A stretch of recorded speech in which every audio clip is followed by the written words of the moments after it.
Which one of you wants to try first?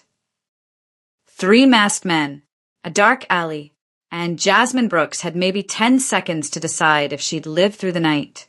But before she could move, before she could breathe, a shadow tore through the darkness. 5 seconds. All 3 attackers hit the ground. And standing there, breathing like a weapon, was the quiet man she married 2 months ago. Kang Dae-hyun. Except tonight, he wasn't quiet. He wasn't gentle. He moved like he'd been trained to kill. "Pack a bag," he said, scanning rooftops like a soldier in enemy territory. "They know I'm alive." If you believe nobody should be hunted for escaping a life they never chose, hit subscribe to Ebony and Pearl Stories. Only people who support corruption and betrayal won't subscribe. Jasmine's mind raced as Dae-hyun gripped her arm, guiding her back toward the apartment entrance. But something was different. Everything was different.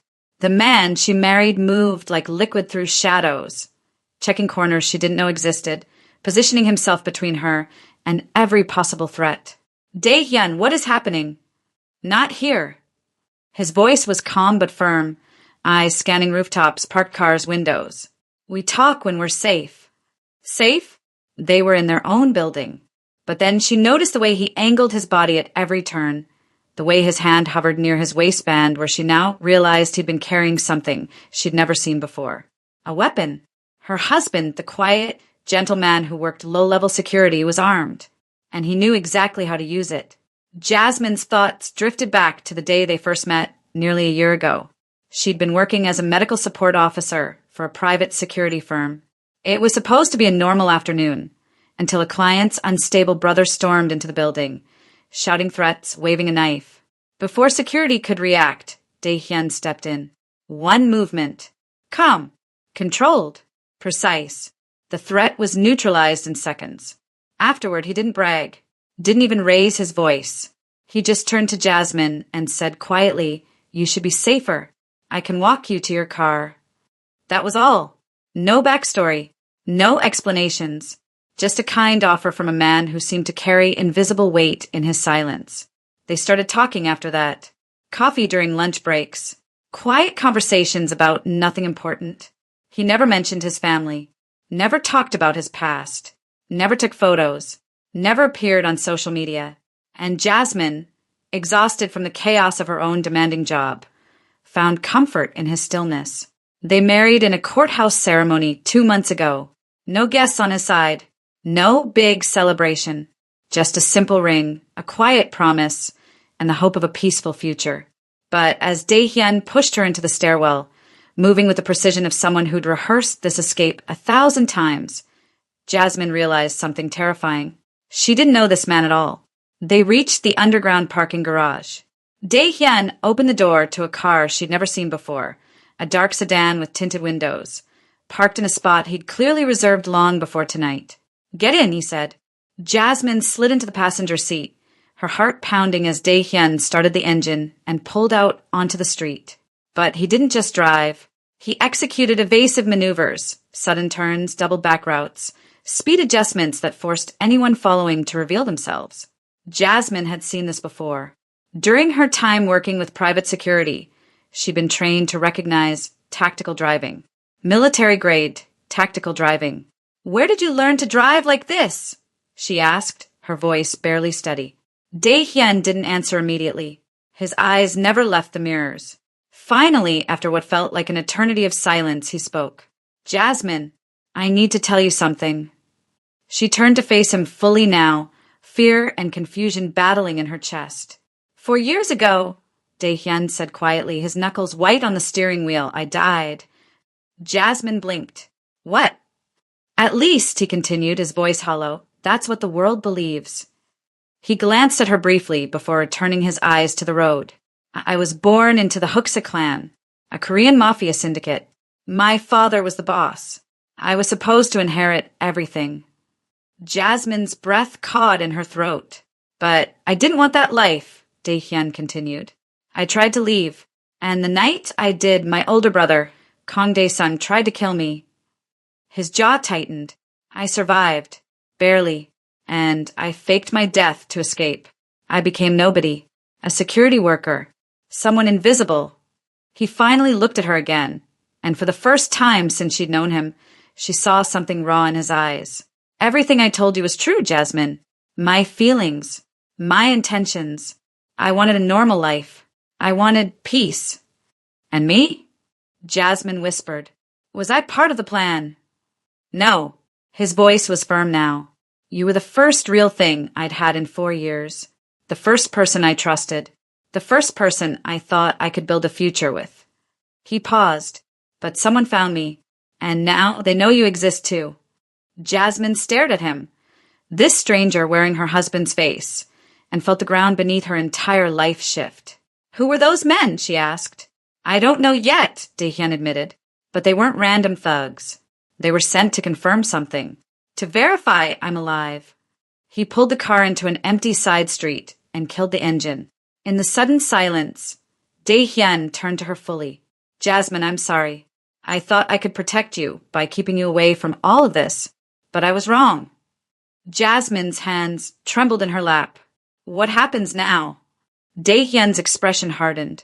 Now we find out who sent them, and we make sure they never get the chance to come after us again. If you stand against people who hunt innocent lives just for power and control, drop a subscribe and comment what time you're watching this. Let Marcus Hale and every manipulator know that we don't support betrayal and corruption. The safe house was tucked away in a forgotten corner of the industrial district, a nondescript building that looked abandoned from the outside but was fully functional within. Dae-hyun unlocked 3 separate deadbolts before pushing the door open. Jasmine stepped inside and froze. The place was stocked, fully stocked. Canned food-lined metal shelving units. Bottled water was stacked against the far wall. Medical supplies sat neatly organized in labeled containers. A weapons locker stood in the corner, secured with a combination lock. This wasn't thrown together in a panic. This had been prepared long before tonight. Long before her. How long has this place been here? Jasmine asked quietly. Dae-hyun secured the door behind them, checking each lock twice. 3 years. Jasmine turned to face him. 3 years. You've been planning for this alone. The entire time. He didn't deny it. I never thought I'd need to bring anyone here. I thought if I stayed invisible long enough, they'd forget I existed. But they didn't. No, Dae-hyun said, his voice heavy. They didn't. He gestured for her to sit at the small table in the center of the room. Jasmine lowered herself into the chair, her mind still racing, trying to process everything that had happened in the last hour. Dae-hyun sat across from her, finally meeting her eyes fully. You deserve the whole truth, he said. Jasmine crossed her arms. I think I've earned that. Dae-hyun exhaled slowly, as if releasing years of buried weight. I was born into the Huksa clan, one of the most powerful Korean Mafia syndicates in Asia. My father was the boss. My older brother, Kang Dae-sung, was supposed to be his successor. But my father, he saw something in me. Leadership, strategy, control. He paused, his jaw tightening. When my father named me heir instead of Dae-sung, everything changed. My brother felt cheated, humiliated. And the night I told him I didn't want the inheritance, that I wanted out of that life entirely, he saw his opportunity. Jasmine leaned forward slightly. He tried to kill you. He staged it perfectly, Dae-hyun continued. Made it look like a rival syndicate ambushed me. Hired professionals. Left me for dead in a warehouse fire.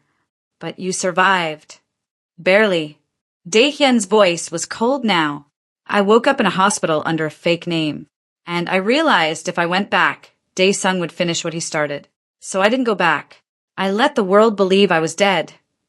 Jasmine absorbed this, her analytical mind piecing together the puzzle.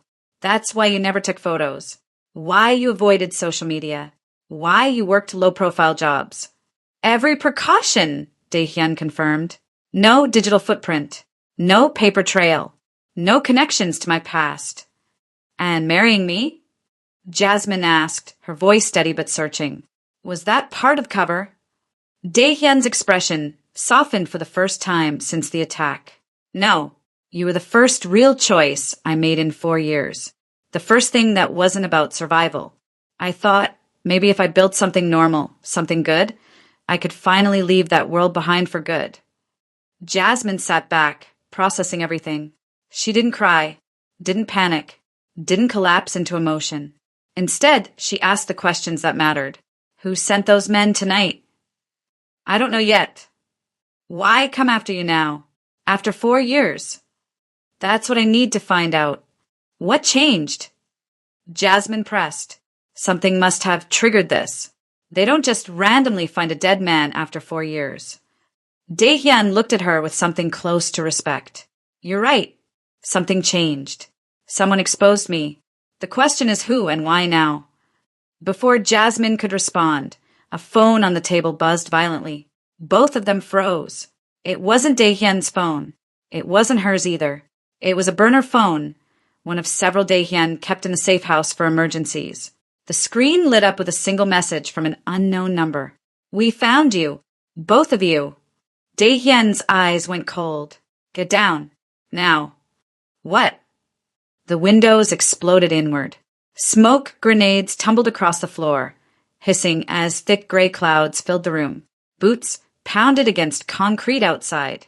Shouting voices barked orders in English and Korean. Dae-hyun grabbed Jasmine's arm and yanked her toward the back wall. Stay close to me, he shouted over the chaos. He slammed his palm against what looked like a solid panel, and it popped open, a hidden escape route. Jasmine's heart hammered as Dae-hyun pulled her into a narrow maintenance tunnel, the sounds of boots and shouting growing louder behind them. They moved fast through the darkness. Dae-hyun navigating by memory, every turn precise, every step calculated. Jasmine realized something terrifying as they ran. He'd memorized this route long before tonight. He'd always expected to be hunted. He'd always planned alone. He'd never expected to need anyone. But now she was here, and everything had changed. They emerged into a storm drain system beneath the industrial district, the sound of rushing water echoing around them. Dae-hyun finally stopped, breathing hard, listening for pursuit. Jasmine leaned against the damp concrete wall, trying to catch her breath. Dae-hyun, she said quietly. Those men, they weren't speaking Korean. He turned to her sharply. What? I heard them shouting orders in English. American accents. Dae-hyun's expression darkened. This isn't my brother's doing, he said slowly, the pieces falling into place. Someone else is after us. Jasmine's blood ran cold. Who? Dae-hyun's jaw clenched as he stared into the darkness of the tunnel ahead. I don't know, but whoever they are, they know everything. The abandoned warehouse reeked of rust and decay. Shattered windows let in pale moonlight that cast long shadows across broken machinery and scattered debris. Dae-hyun crouched behind a concrete pillar, pulling Jasmine down beside him. They'd been moving through the industrial district for over an hour, staying off main roads, avoiding cameras, keeping to the shadows. But they couldn't run forever. Dae-hyun reached into his jacket and pulled out one of the radios he'd taken from an attacker during their escape from the safe house. He switched it on, keeping the volume low. Static crackled. Then voices emerged, clipped, professional, coordinating movements. Team 2, secure the northern perimeter. Team 3, sweep the warehouse district. He can't have gone far. Jasmine's entire body went rigid. She knew that voice. Dae-hyun, she whispered, her throat tight. Let me hear that again. He turned up the volume, slightly.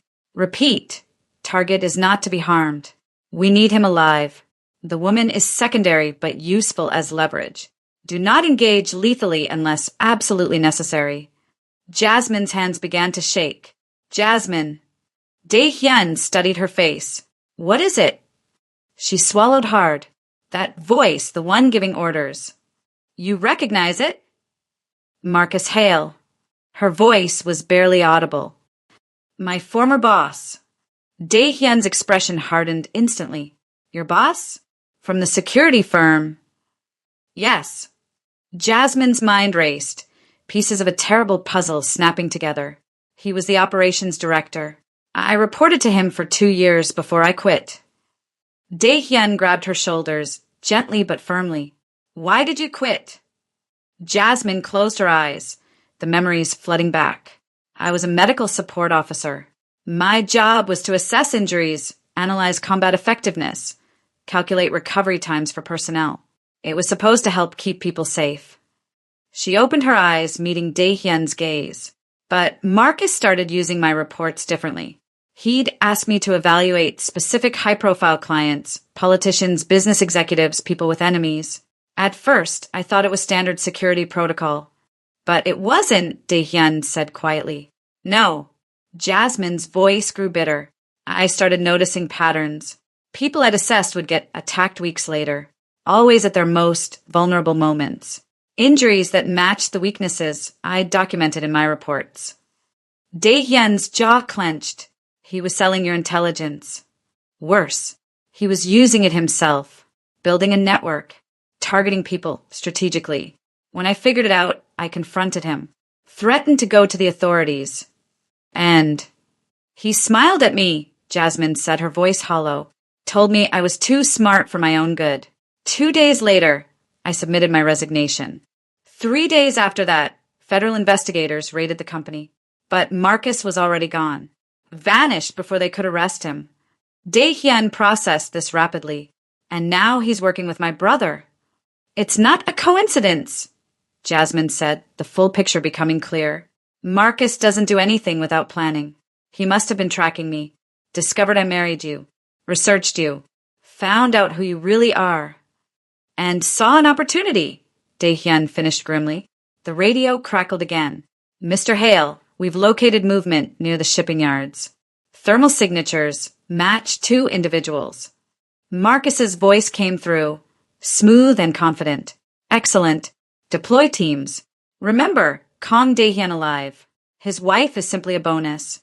Mr. Kong is paying well for his brother's return. Jasmine and Dae-hyun locked eyes. He's working with Dae-sung, Jasmine whispered. They're using you to draw me out, Dae-hyun said, and using me to settle your score with Marcus. Our pasts didn't just collide, Jasmine said slowly. They were connected, by design. They had no choice but to move. Staying in the warehouse meant getting trapped. Dae-hyun led them through back alleys and loading docks, heading toward the shipping yards where massive containers provided cover and escape routes. But Marcus's teams were coordinated, professional. They were herded exactly where Marcus wanted them. Jasmine realized at the moment they entered the shipping yard, the positioning was too perfect, the routes too convenient. It's a trap, she said. I know, Dae-hyun replied, but we don't have a choice. Floodlights blazed to life, bathing the yard in harsh white light. Armed men emerged from behind containers, surrounding them in a tightening circle. Dae-hyun positioned himself in front of Jasmine, hands raised but ready. There's no way out this time, Dae-hyun, one of the men called out. Mr. Hale wants you both alive. Don't make this harder than it needs to be. The men advanced slowly, weapons trained but not firing. One got too close. Jasmine saw the stun baton hanging from his belt. In one fluid motion, she grabbed it, twisted away from Dae-hyun's protective stance, and struck. She didn't hit randomly. She struck the man's brachial plexus, the nerve cluster in the shoulder. His entire arm went numb, and he dropped his weapon with a strangled cry. Before the others could react, Jasmine swept his legs and dropped him to the ground. Dae-hyun stared at her, stunned. Jasmine, where did you learn that? She straightened, gripping the baton, eyes sharp and focused. I told you, I assess combat injuries, nerve damage, recovery times. You can't analyze something without understanding how it works. Another attacker lunged. Jasmine sidestepped, struck his radial nerve, and watched him crumple. Marcus trained me to identify weaknesses, she said, her voice cold. He just never expected me to use that knowledge against his people. Dae-hyun moved beside her, no longer treating her as someone to protect, but as an equal.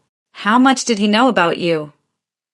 Dae-hyun asked as they positioned back to back. Everything, Jasmine said. My skills, my morals, my limits. He studied me for years. And me? If he's working with your brother, then he knows everything about you too. Your training, your weaknesses, your history. Dae-hyun's expression darkened as the full scope of the threat became clear. He's been planning this for years, he said quietly. Yes. Jasmine's voice was steady but grim. Marcus doesn't just want revenge. He wants to erase anyone who ever stood against him. You, me, anyone who threatened his control. Dae-hyun met her eyes, and something shifted between them. A silent understanding, a mutual recognition of strength. "Then we take the fight to him," he said. Jasmine nodded. "Together?" The remaining attackers hesitated, clearly not expecting resistance from both targets. In that moment of hesitation, Dae-hyun and Jasmine moved as one, fast, coordinated, lethal. They carved a path through the circle, not stopping to engage, just creating enough chaos to break free. They disappeared into the maze of shipping containers as shouts and pursuit erupted behind them. As they ran, Jasmine's mind was already working. Marcus Hale and Kang Dae-sung, two powerful enemies now allied. But alliances built on greed and revenge were fragile. And if there was one thing Jasmine understood, it was how to find weakness, even in the most dangerous men. If you stand against manipulators like Marcus Hale who exploit and erase people for power, drop a subscribe and comment justice over corruption. Only those who support betrayal and control won't engage. The message came through on a disposable phone Marcus had left in their escape route. Another calculated move. Dae-hyun read it aloud, his voice tight with controlled rage. "Trade yourself for your wife at midnight. The old industrial docks. Come alone or she dies." Jasmine looked at him. "He doesn't have me." "I know." Dae-hyun's jaw clenched, which means he has someone else. The phone buzzed again. An image loaded slowly on the screen. Jasmine's blood turned to ice. Lonnie, her younger cousin, barely 21, the girl Jasmine had been raising since her parents died 3 years ago, sat bound to a chair in what looked like a warehouse. Her eyes were wide with fear, tape across her mouth. "No." Jasmine's voice cracked. "No, not her.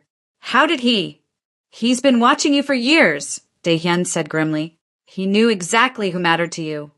Another message appeared. "Midnight. Alone. Or little Lonnie pays for both your sins." Jasmine grabbed the phone, her hand shaking. "I'm going." "No.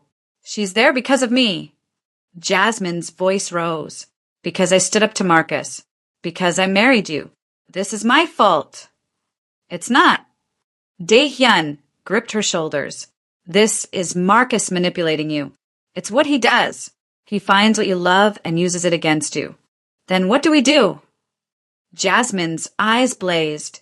"Let her die." "No," Dae-hyun said firmly. "We go together, but we don't play by his rules." The industrial docks at midnight looked like something out of a nightmare. Abandoned cranes looming like skeletal giants, rusted shipping containers stacked in dark corridors, water lapping against rotting pylons. Jasmine and Dae-hyun approached cautiously, knowing every shadow could hide an enemy. Floodlights suddenly blazed alive, illuminating a central area where Lonnie sat bound, still alive but terrified. "Jasmine!" Lonnie's muffled cry cut through the night. Jasmine started forward, but Dae-hyun caught her arm. "Wait!" A slow clap echoed across the docks. Two figures emerged from the shadows. Marcus Hale stepped into the light first, tall, silver-haired, wearing an expensive suit that looked absurd in this setting. His smile was cold and calculating. Beside him stood a man who could have been Dae-hyun's mirror image. Same height, same build, same sharp features. But where Dae-hyun's eyes held controlled intensity, this man's burned with bitter resentment. "Kang Dae-sung."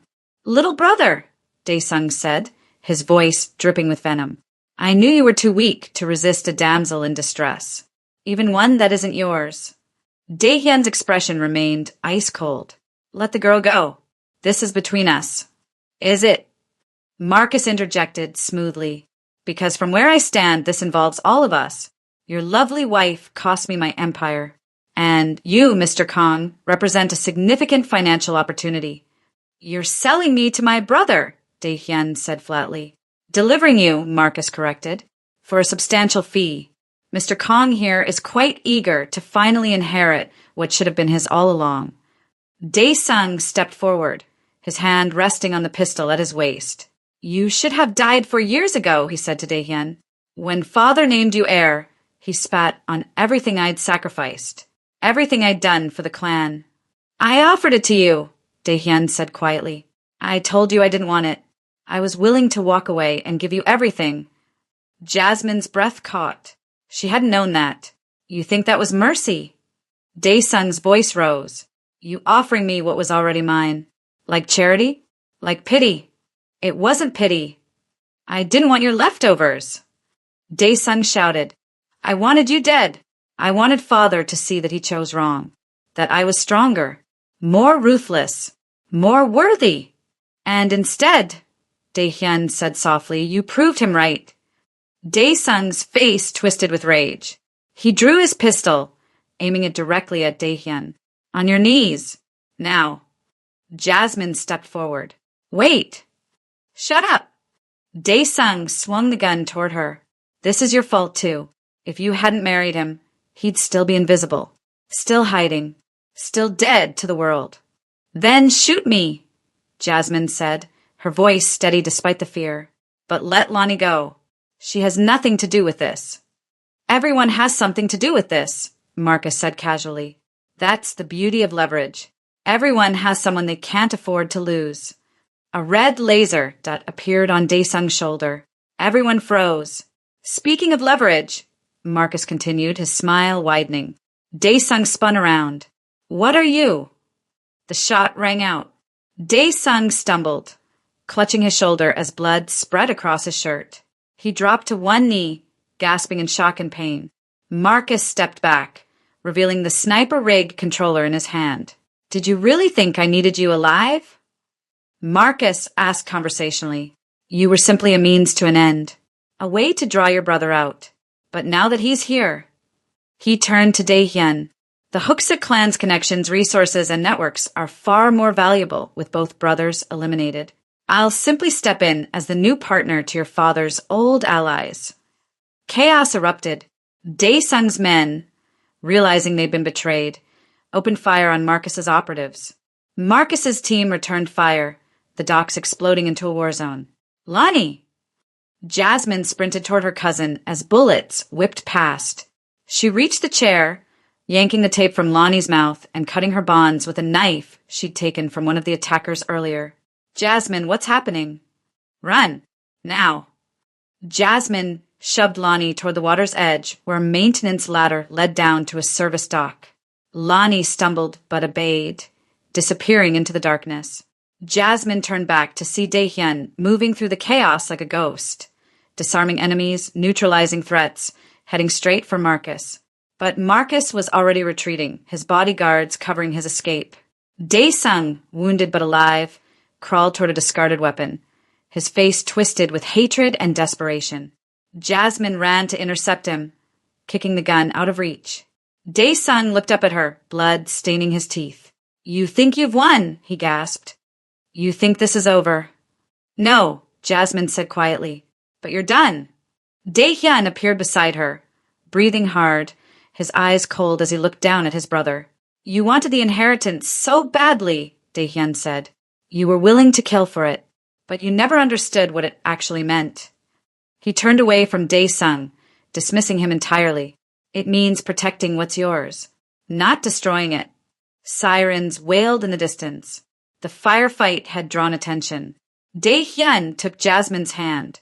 We need to leave. Now. They ran together, leaving behind the burning wreckage of the alliance between Marcus Hale and Kang Daesung. As they disappeared into the night, Jasmine realized something profound. The quiet, gentle man she'd married was gone. In his place stood Kang Daehyun, not a bodyguard, not a ghost, but the rightful heir of a powerful criminal empire. And for the first time since this nightmare began, Jasmine understood. He'd never been running from his past. He'd been preparing to face it. If you believe in standing up to corruption and betrayal, even when the whole world is against you, drop a subscribe and comment, I stand with the truth. Only those who support manipulation and power-hungry villains like Marcus won't engage. The second safe house was deeper in the city, a renovated loft above a closed auto repair shop that smelled of oil and metal. Daehyun had keys to places Jasmine was only now discovering existed. Lonnie sat wrapped in a blanket on the couch, still shaking but physically unharmed. Jasmine had checked her over twice, using her medical training to ensure no injuries beyond bruises from the restraints. I don't understand what's happening, Lonnie whispered. Why did those men take me? Who are they? Jasmine sat beside her, brushing hair from her cousin's face. It's complicated, but you're safe now. That's what matters. Am I? Lonnie's eyes were wide with fear. Are any of us? Jasmine couldn't answer that. Dae-hyun stood by the window, watching the street below with the same vigilance he'd shown since the night everything changed. He hadn't stopped moving, hadn't let his guard down for even a moment. Jasmine recognized the posture now, the constant awareness, the way he positioned himself between them and any potential threat. This wasn't paranoia. This was survival. Lonnie, Jasmine said gently, I need you to rest. We'll explain everything in the morning. But, please. Lonnie nodded reluctantly and retreated to the small bedroom in the back, closing the door behind her. Jasmine stood and walked to where Dae-hyun kept watch. She'll be okay, Jasmine said quietly. For now.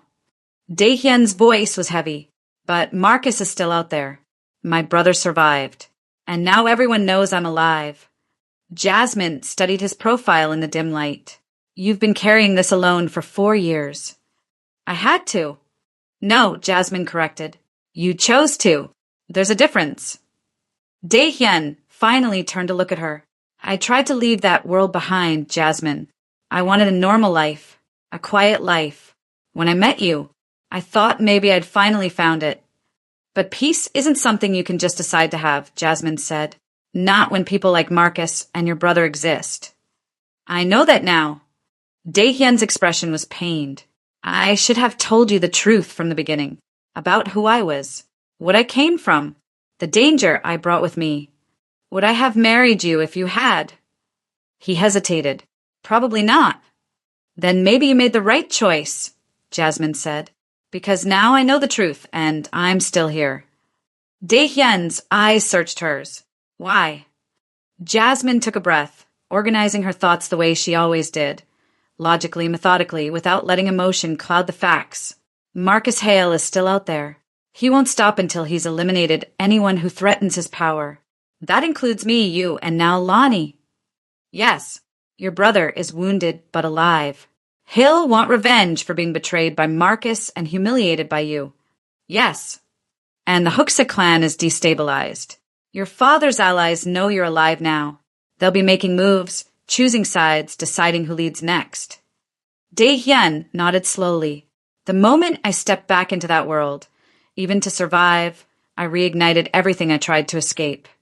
Exactly, Jasmine said. So running isn't an option anymore. Hiding isn't an option. The only way to protect Lonnie, to protect ourselves, is to eliminate the threat completely. Marcus needs to be stopped. And your clan needs leadership before someone worse than your brother takes control. Dae-hyun turned fully to face her now. You understand what that means. If I go back, if I claim what my father left me, there's no walking away again. Ever. I know. It means becoming exactly what I tried to escape. The violence, the power, the blood. I know, Jasmine repeated firmly, but it also means protecting the people who matter. And right now, that's the only thing I care about. Dae-hyun studied her for a long moment. You could still walk away, he said quietly. Take Lonnie. Disappear. I have resources. I could make sure you're both safe. No. Jasmine's voice was steel. You protected my world when those men came for me. Now I'll protect yours. We end this together. Something shifted in Dae-hyun's expression. Respect, gratitude, something deeper than either. You're not afraid? I'm terrified, Jasmine admitted. But fear doesn't change what needs to be done. You taught me that. Before Dae-hyun could respond, a phone buzzed. Not one of the burner phones. Not Jasmine's phone. An encrypted device Dae-hyun kept in a locked drawer, one Jasmine had never seen him touch. He retrieved it slowly, his face unreadable as he looked at the screen. A single message glowed in the darkness. Dae-hyun, the throne is empty. Come home. Jasmine read it over his shoulder. Your father's allies. They know I'm alive. Dae-hyun's voice was barely a whisper. They're calling me back. What does that mean? It means I have a choice. He looked at her. Return and claim leadership of the Hooksa clan, or refuse and let someone else take power. Probably someone worse than Daesung. That's not really a choice, Jasmine said. No, Daehyun agreed. It's not. He set the phone down and met her eyes.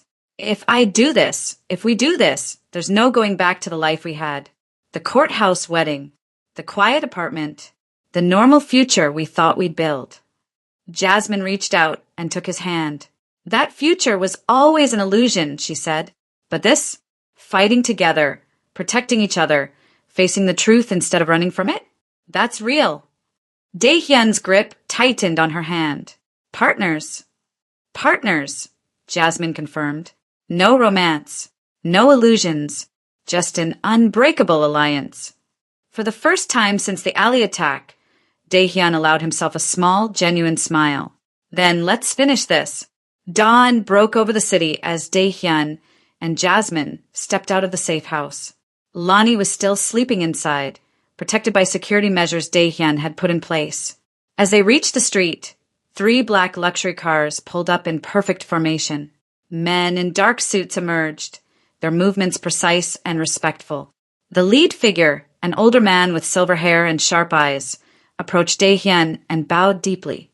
Kang Daehyun, he said in Korean, his voice reverent. We have waited 4 years for your return. The clan has been adrift without proper leadership. Your father's allies extend their loyalty to you, as is your birthright. Daehyun stood tall, no longer the quiet bodyguard, but every inch the heir he was born to be. I accept, he said simply. The man smiled and gestured to the cars. Then come. Your empire awaits. Jasmine stood beside Daehyun, not behind him, not separate from him, but as his equal. Together, they stepped toward the waiting cars, toward a world of power, danger, and blood, toward a war that would decide everything, but most importantly, toward a future they would face side by side. The quiet life was over. The real fight was just beginning. If this story hit you differently, if you felt Jasmine and Daehyun's fight for truth and survival, subscribe to Ebony and Pearl Stories and drop a comment telling us which moment stayed with you. Your support keeps these stories alive.